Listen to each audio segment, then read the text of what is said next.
Survivor. All right, that was whack.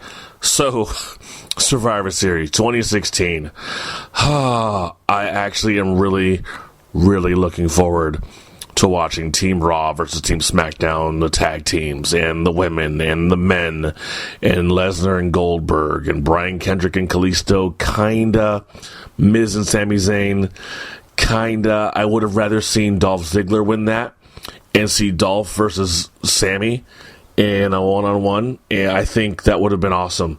Or, actually, my thinking was, if you really want to book something so that way it's more exciting and you can get more people on a show, I said, when Miz wrestled Ziggler on Tuesday, I said to myself, all right, self, if they really want to book this right so they can really have a great match for Survivor Series, one that might even stand out over the Raw versus SmackDown matches, you have Miz and you have Ziggler wrestle to a double countout, double DQ, have them wrestle to a no contest, like something to where now you have the Miz, you would have Dolph Ziggler, the champion, and Sami Zayn, the challenger, also from Raw, and you would have a triple threat. Maybe triple threat regular rules where it's, no disqualification, no countout, one pinfall, one submission, whatever, and that's it, and that's the winner. Or you have it triple threat elimination.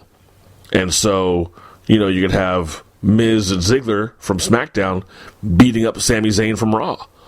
Or whatever, however you want to do it. If you want to have Zayn and Ziggler beating up the Miz, so that way Zayn and Ziggler could have a hell of a one-on-one match, which I think would have been a great match. Probably would have been about a 4-star rating, according to Dave Meltzer. That's just my guess.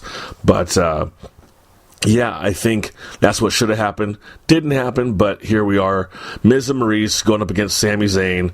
I should actually say Miz with Maryse, but we all know Maryse loves to get involved in matches. So I think if you really want to make this exciting and you don't just want to have a one-off match where Miz wins or Sami Zayn wins, just like not super easy, but, with a finisher or whatever, I think you want to have Ziggler come in and maybe just sit at ringside and, I don't know, interfere somehow. Maybe he's going to help Sami Zayn or he's going to hinder Sami Zayn so that way he could get another shot at The Miz. And maybe that will cause some kind of conflict where, Ziggler trips up Sami Zayn. Sami Zayn gets confused, like, hey, dude, what the hell are you doing? Miz hits Sami Zayn from behind with like a forearm or something like that, or an uppercut, or clotheslines him over the top rope, throws him back in, skull-crushing finisher or whatever they call it, and then that'll be the end of the match, and Ziggler will walk off. And as Ziggler's walking off, Sami Zayn will be like running up the ramp, and he will attack him, and then the two will fight, and then they'll go to be like, oh man, that was crazy, I can't believe Sami Zayn and Dolph Ziggler are fighting, yada yada yada. And then the Miz will be champion, and the championship will go back to SmackDown where Miz can have a rematch. Where Ziggler can have his rematch. Then, while Ziggler's having his rematch, Sami Zayn will interfere, and it'll be in December. It'll be at a pay-per-view, because that's where the rematch will happen. It'll be like, their 4th or 5th match? Good Lord. And that'll be the send-off. They'll be done with it, and then the Miz can go from there and probably go against Baron Corbin or somebody from SmackDown. And Ziggler and Zayn can have their own little rivalry that will happen at the Royal Rumble, where they both will be entrants into the Royal Rumble, because I don't know how they're going to do that whole stipulation of whoever wins, maybe they get their own title shot against their own brand, so maybe they want to have a Dusty finish or something, or a Batista Cena finish. You guys remember that? I think that was, what was that, 06, where they both fell out of the ring at the same time? You're like, wait, that wasn't supposed to happen. Yeah, well, maybe this time you planned it that way, and it is supposed to happen. And you have both of them win, and then you have 2 main events for WrestleMania. I know it's just a stupid way to book it, but you need the drama there. You need the drama. So Sami Zayn and Ziggler could both be in the Royal Rumble, and the Miz will go off with Maryse, and they will get challenged by somebody else, whether it's Randy Orton as he breaks away from Bray Wyatt, or Bray Wyatt as he's broken down Randy Orton. Bray has not had a championship title in, I don't know if ever or forever. it's crazy. Like, Bray's one of my favorites, and I wish he had a damn championship, but he has not. And it's getting on my damn nerves. So I'm hoping they do something with Bray. So maybe Bray could be the guy who beats The Miz, and Luke Harper is going to be in Bray's corner helping him out, and Eric Rowan, I think, is injured right now. So if and when he comes back, he could help, Bray out and get him a championship, and eventually Bray will break away from Harper and Rowan and think that Bray's, too big for Harper and Rowan because he's Bray Wyatt, the Eater of Worlds. Anyway. And maybe they'll eventually give him a sister Abigail to accompany him to ringside, and it'll end up being some other female wrestler who's just trying to mess with Bray. So we'll see how that all plays out. But so yeah, sorry about mixing the two right now. I'm just kind of thinking ahead, and I'm really thinking on the fly as we speak. All right, the Brian Kendrick versus Kalisto. Brian Kendrick's the champion. He beat T.J. Perkins at the last show. I don't even know, was it Hell in a Cell? That was such a bad match. Like, all the matches for the Cruiserweights have been so much better on NXT or on the Cruiserweight Classic. God, they were amazing.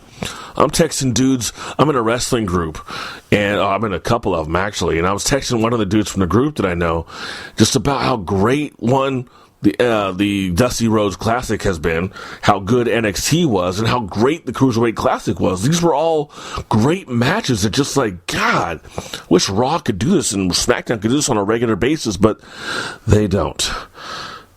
Too much money, I guess, caught up in people, so you don't want to go too hard. But anyway, Brian Kendrick is the champion. Kalisto is a challenger for whatever the hell the reason why. I don't know. He has done nothing.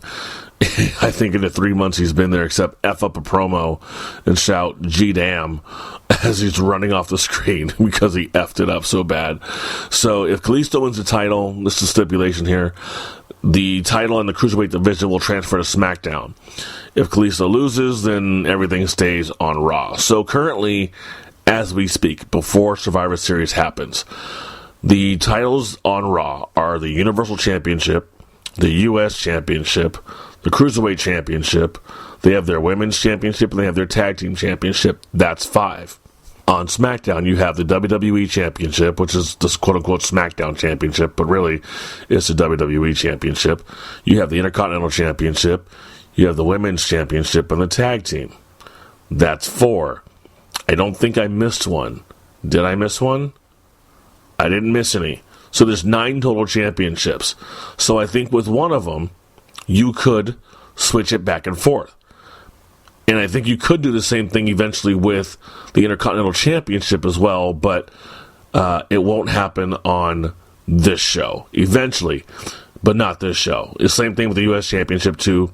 They are not brand specific, so you could eventually have the current champion Roman, if he were to go up against somebody like Randy Orton, which I think would actually kind of be, wouldn't be a very good match, but whatever. He could go up against somebody like Randy Orton or Dean Ambrose or somebody, whatever, and then the U.S. Championship, like I said, not brand specific, could end up on SmackDown, so it could be something like that, but I think Kalisto will walk away with a victory in this one, and we will see the Cruiserweight Championship on SmackDown starting on Tuesday. That is my guess. That is my hope. SmackDown, to me, is a better show. And since it's a better show, I think the wrestling could be better as well, better booked. There seems to be more wrestling because it's a 2-hour show, not as many promos, not as many in-ring long promos and BS. So Kalisto wins. Kendrick is going to be mad, but I think for the next SmackDown pay-per-view, it will be Kalisto and who knows, T.J. Perkins or Kendrick and Rich Swann, because Perkins has not had a rematch yet that I know of. I know he had the one with the count out, but it's like, I don't know, WWE could book that better. With Rich Swann, since he beat Brian Kendrick, I think, twice, maybe he will be like, hey, I should get a title shot because I beat the champion twice in non-title matches for whatever reason, and maybe he could go against Kalisto. So that whole thing could kind of boil over and be on SmackDown as opposed to Raw. Yes, Raw has more time, more spots to fill and all that kind of stuff, but in all honesty, I think things would be better on SmackDown as the wrestling will be better as well. So Good luck, Kalisto. We're counting on you. Really, we are. Now this is where it gets difficult. This is a tag team match. The 10-on-10 traditional Survivor Series tag team elimination match. Which, first of all, includes the New Day, which will be Big E and probably Kofi or Xavier, or Big E and Xavier, or Kofi and Xavier, but probably it's going to be Big E and Kofi, and Xavier's going to be on the outside with Francesca 7 or whatever. Sheamus and Cesaro. Luke Gallows and Carl Anderson, finally being billed like a good, strong tag team, like when they first got there. Enzo and Kaz, the Shining Stars, and they're going to go against Team SmackDown, which is going to be Beauty and the Man Beast, Slater and Rhino, the Hype Bros, Zack Ryder and Mojo Rawley, American Alpha, Jason Jordan and Chad Gable, the Usos, Jimmy and Jay, and Breezango, Tyler Breeze and Fandango. Now, how is this going to play out? Who's going to get eliminated first? This is going to be hard because literally, as I am recording this, I am going to figure out who's going to be eliminated first. First will either be Breezango or the Shining Stars.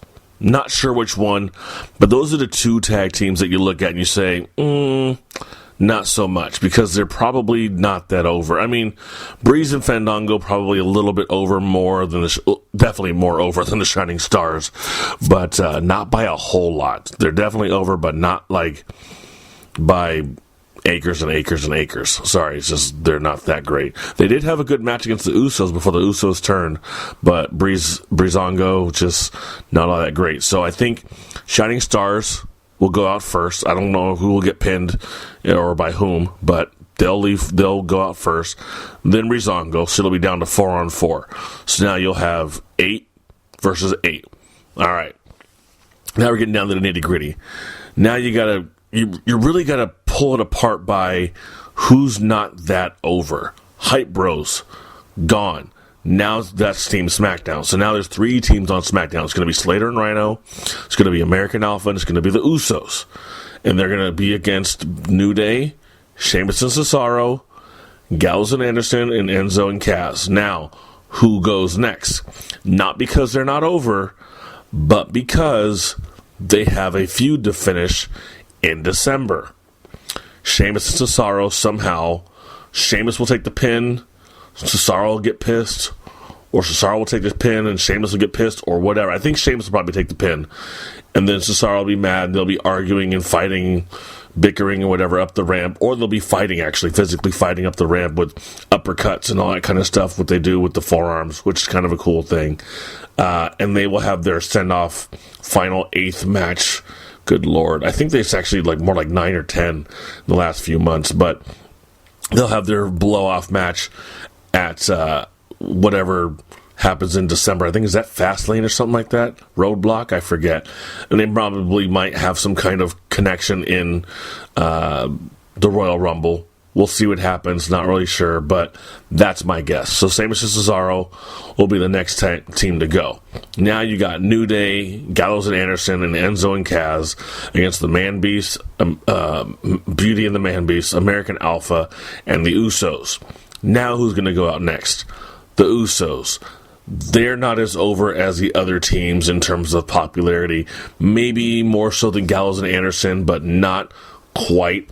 So I'm saying the Usos are going to go out and they're going to walk off. And I think maybe there's going to be some kind of issue there with... I'm really making this up on the fly. There's going to be some kind of issue there with American Alpha, maybe where Jimmy or Jay, whoever gets pinned or submits, probably pinned, will probably bump heads with Jason Jordan or Chad Gable or something like that. And that will start or restart, ignite that feud that they've had for a couple months now. And so at the next SmackDown pay-per-view or taping or whatever, you will have them going at each other, which finally, because the Usos, when they're high flyers, they look great, and American Alpha, they're so solid with their work. Their form is beautiful with everything they do, from suplexes, drop kicks. It is magnifique. That match against, who the hell did they wrestle against? The NXT Tag Team Champions. The Revival, a few months back. Holy cow, that match was amazing. I've seen that match like 3 times now, and it's only been a few months that it's been played. But anyway, yeah, so the Usos will go out next, and that will reignite the rivalry they have with American Alpha. So now it's down to Heath Slater and Rhino, Beauty and the Man Beast, and American Alpha against the New Day, Luke Gallows and Carl Anderson, and Enzo and Cass.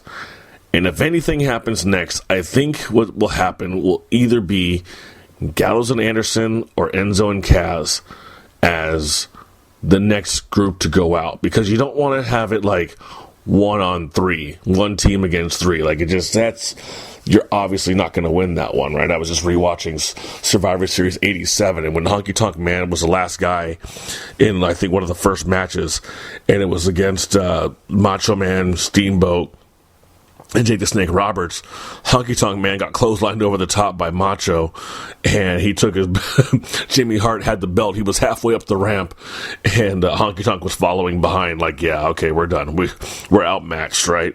We're out of here. So I think, you don't want to do that again, because that means Slater and Rhino would walk off by themselves, and that kind of looks bad. So I think the next team to go would probably be Enzo and Cass, with Enzo taking the pin. But it could be Anderson and Gallows. This is hard. But I'm going to say, you know what? I'm going to say Enzo and Cass, because that'll give Gallows and Anderson look, we made it further than you. And they're going to have some other kind of match at the next Raw pay-per-view in December. And then Gallows and Anderson will then probably eventually beat the New Day for the Tag Team Championship. Or Enzo and Cass will win that match, and then they'll beat New Day for the Tag Team Championship in January or in February. Hopefully soon, because it's like almost 500 days, dude. I'm kind of over the New Day with the being champions. Like, they're fun, but they're not that dominant as an actual team in terms of like strength and agility and all that stuff. Like, no way. I like the in-ring work, but I'm not really buying it. So now you got Slater and Rhino and American Alpha against the New Day and Gallows and Anderson. Gallows and Anderson will actually pin Slater and Rhino. And you know who's going to take that pin? Slater, like he always does. So it'll be Gallows and Anderson in the New Day against American Alpha. And I think the New Day will probably come across as the winners still. Gallows and Anderson will get pinned by American Alpha. And then I think American Alpha will get pinned by the New Day. Somehow maybe Xavier Woods will cheat. And New Day will be your sole survivors in the Tag Team Champion, or in the Survivor Series elimination match. That's a lot of eliminations, but that's how I picked it on the fly. Women's match. Team Raw versus Team SmackDown. You got Charlotte, Bayley, Nia Jax, Alicia Fox, and Sasha Banks representing Raw, with Dana Brooke in their corner. And for Team SmackDown, you have Nikki Bella, Becky Lynch, Alexa Bliss, Carmella, and Naomi, with Natalya in their corner. So if you look at these two rosters, you got a couple of people right off the bat that are probably more likely to job against people than they are to really make a pin and pin somebody.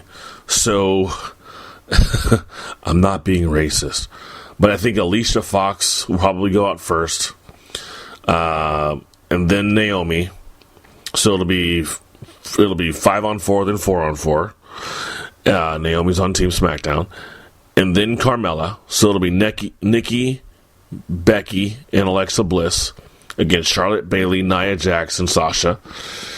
And now it's like, well, now who? I think what you do next is you get Alexa Bliss. She's out. Now it's Becky and Nikki against Charlotte, Bayley, Nia, and Sasha. Well, now who do you eliminate? You got 2 people left versus 4. The hell do you do? I have no idea. But SmackDown's not going to walk away the victor in this one. That's my guess. So, I think Nikki will probably take the next pin, maybe by Nia Jax or somebody like that. And then Becky might get one pin against Charlotte.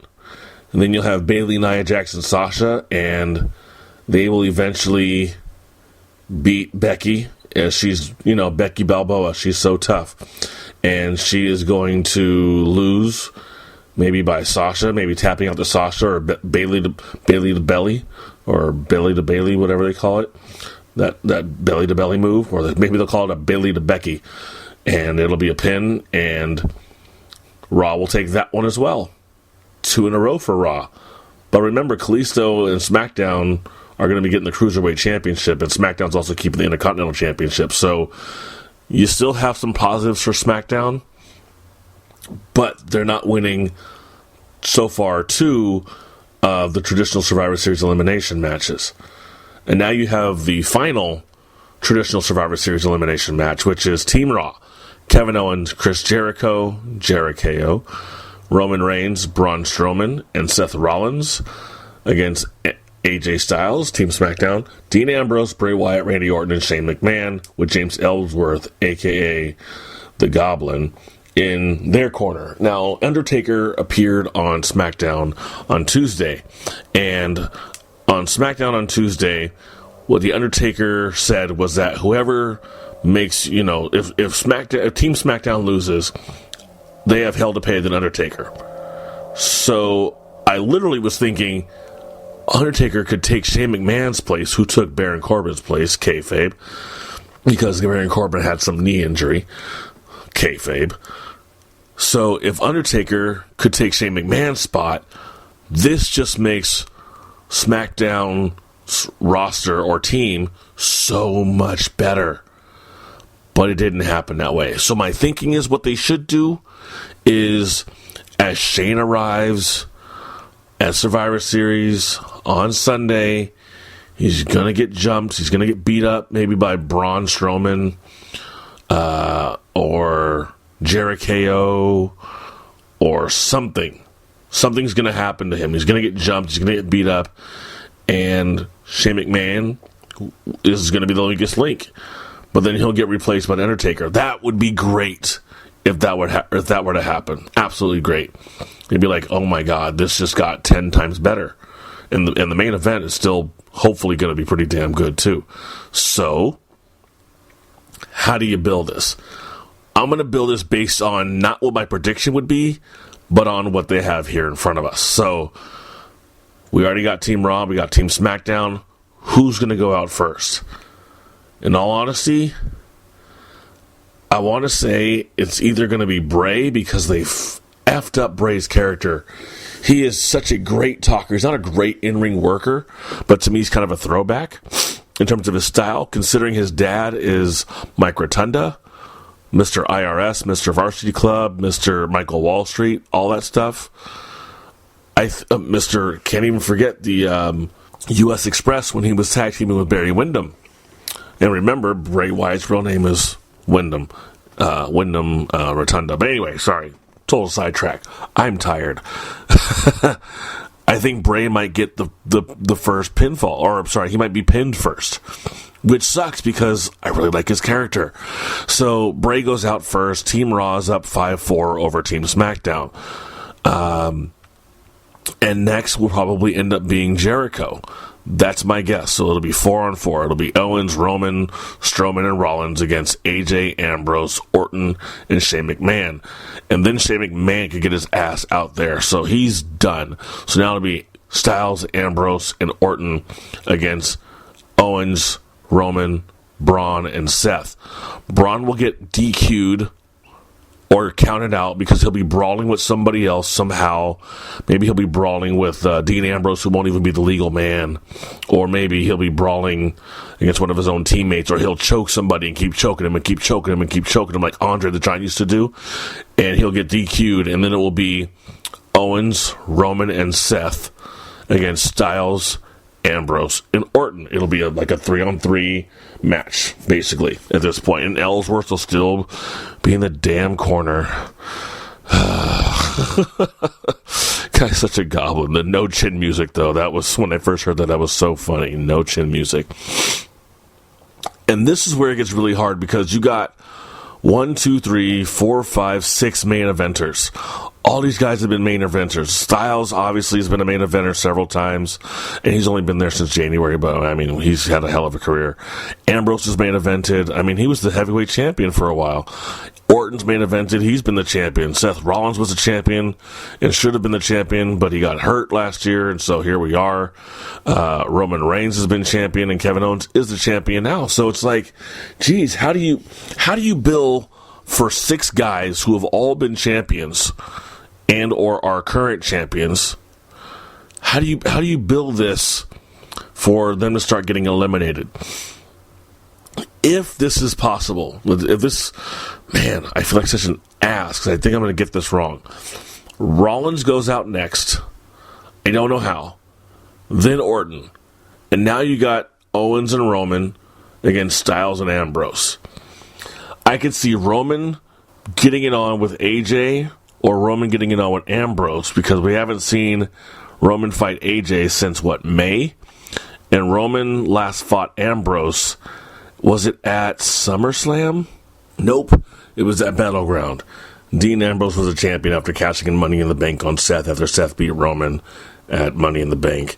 And Dean walked away with that championship then, and then walked away with the championship again after defeating Roman and Seth at Battleground. So we haven't seen Roman versus Dean since Battleground, and so I could see that happening and them fighting and fighting and fighting, and then eventually Owens tries to help out Reigns, or maybe he doesn't. Maybe that's part of it, because I know from what I've heard, Roman and Kevin are supposed to go into some kind of battle between now and December, and Roman's going to be going up against Kevin Owens for the Universal Championship. So maybe that's how they'll bill it. Roman will take the pin, or Owens takes the pin, and Roman blames Owens, or Owens blames Reigns for one of them being left alone, and then Styles and Ambrose walk away the victors for Team SmackDown. Even though Styles and Ambrose are going to be facing each other at TLC, which is now going to be a SmackDown pay-per-view. They're going to be facing each other at TLC in December.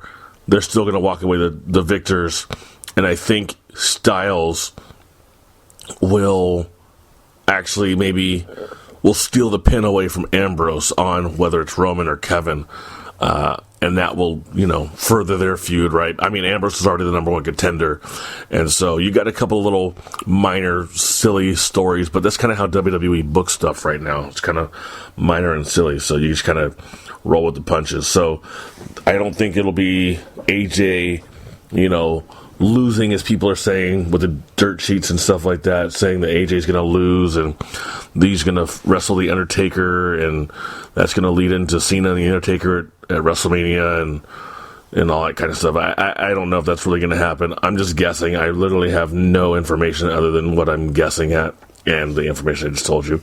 So Styles and Ambrose will walk away the victors in this one, which leads us to the final match, the main event, the thing we knew was going to happen when we saw Goldberg on the cover of 2K17. If you didn't think Goldberg was going to come back in some form or capacity after seeing him on the cover of 2K17, you are an absolute fool, because, duh. I mean, seriously. If you look at the Hall of Fame classes for WWE the last few years, and you look at the wrestlers who are in 2K16, 16, 17, 15, 14, you're going to start seeing some similarities between who's released in the Hall of Fame classes and the extra wrestlers, and who ends up getting in the actual Hall of Fame. So, earlier this year, you had, was it Hansen? Stan Hansen went in, but Vader was there to honor him and put him in. You also had Sting go into the Hall of Fame, but Sting went in the Hall of Fame a year before, Sting was a player in the game in 2015. So if you didn't think Sting was going to be getting into the Hall of Fame at some point, once again, you're out of your mind, because that's ridiculous, right? Right. Oh, man, people just don't really think sometimes. So, Goldberg and Brock Lesnar. If you remember WrestleMania 20, Lesnar was on the way out of the company. Goldberg was on his way out of the company as well. because he was just done and Lesnar was going to go play football. I can't blame either one because it's your career. You do what you want with your career. It's your choice. I can't hate you for it. So it was a match that wasn't that great. It was pretty lackluster. It wasn't bad. It just didn't live up to the hype. I would say it was almost like one of those, you know how me and Scythe did the overrated? Well, the hype would have been overrated because these guys were still in great shape at the time, but just did not live up to the hype. And it could have been a much, much better match, but it was not. And Goldberg walked away with the victory. Stone Cold Steve Austin was the special guest referee. And he stuttered the hell out of Goldberg after it was over, and the crowd booed like the entire time during the match because they knew. They're like, you guys are leaving us. And they're singing, na, na, na, na. Smarky crowd, man. Smarky crowd. Anyway, so with this, how's this going to roll? I think this is going to roll into WrestleMania 33. Yes, I said it because remember, Shane was only supposed to be there for a few weeks. Everyone was, everything I read, Shane's only going to be there for a couple months. He's running a company over in Japan. How's he going to do that? And wrestle and run Raw or run SmackDown or run this or run that. He's only going to be around for a little bit. You know what? No. Let's just book it, man. Let's not think about it seriously. Let's just book it. We're going to book it right now. All right. Goldberg wins his first one. However that happens, I don't know. Maybe Rusev tries to interfere because Rusev is not on this show. And remember, Goldberg jackhammered Rusev on Monday Night Raw 2 weeks ago. So, Goldberg wins this one, overcoming Lesnar and Rusev. And maybe in a couple of weeks, I don't know, maybe in December, at another, what is it, Roadblock, Goldberg will have to find a tag team partner. And Brock and Rusev with Paul Heyman and Lana will go up against Goldberg and a team member of his choice, whether it's Roman or Seth Rollins or whomever, I don't know. That'll be the little pay-per-view match. But then it'll go into the Royal Rumble. And people will just be like, well, I guess it's over. You don't hear anything about Goldberg. Maybe he takes the pin that day in that tag team match or something like that. And you don't hear anything about who's going to be in the Royal Rumble. You hear a few names and stuff like that, but you don't really hear all the names. You just hear main roster people like Owens, Jericho, Roman, AJ, Dean, Bray, Orton, guys like that, right? New Day, American Alpha. So that might be an inner brand show. So I think Goldberg could be a surprise, quote-unquote, entrant into the Royal Rumble, and he battles with Brock in the Royal Rumble and maybe clotheslines him out. And then Brock will want revenge, and then they will maybe wrestle, and it'll be a DQ revenge with Brock hitting Goldberg with a chair or something like that in February for their pay-per-view, whichever one it is, because there's like 85 pay-per-views this year. And then it'll culminate with Brock taking the final victory against Goldberg at WrestleMania 33. Or they could totally swerve the crap out of you, and Goldberg takes the victory at the end of WrestleMania 33, giving WCW a victory over a WWE competitor because Sting couldn't do it. Not that he couldn't, but Triple H should have lost that match. I'm sorry. It was great to see all those old guys come out, and DX and NWO, but it just sucked to see Sting lose. He's always been one of my favorites, even at 55, jumping over the damn top rope, off of the top rope, and onto Triple H on the floor. Like, dude, the chance of you still got it bring a tear to my eye. I'm like, oh my God. Anyway, Goldberg, I think, could walk away with the victory at WrestleMania 33. I don't know if he will because Vince might have a lot of pride, but maybe Triple H is going to talk to him like, hey, he should get over. And then you put his ass in the Hall of Fame. Or something. I don't know. It needs to have that, though. It needs to have something. I know it's drama, but I know they've booked Brock to be damn near impervious to pain, like The Undertaker back when he first came in. So it's going to be hard, but if anyone can give Brock Lesnar some pain, it's going to be Goldberg. And I'm hoping Goldberg can walk away with a victory at WrestleMania 33 and also at Survivor Series 2016. And those are my predictions. KJ from OC. You can find me on Twitter, KJ from OC there. Email me, kjfromoc@gmail.com. If you would like to find me on Facebook, KJ from OC Podcast on Facebook, and of course, KJ from OC Podcast at gmail.com. I'm tired. I'm recording this very late. You guys are going to have this early, so that way, if anything happens, I called it like I said I would, months in advance, days in advance, hours in advance. Peace out, you guys. Take care, and good luck. That was stupid. Whatever. See you next show. Black Power.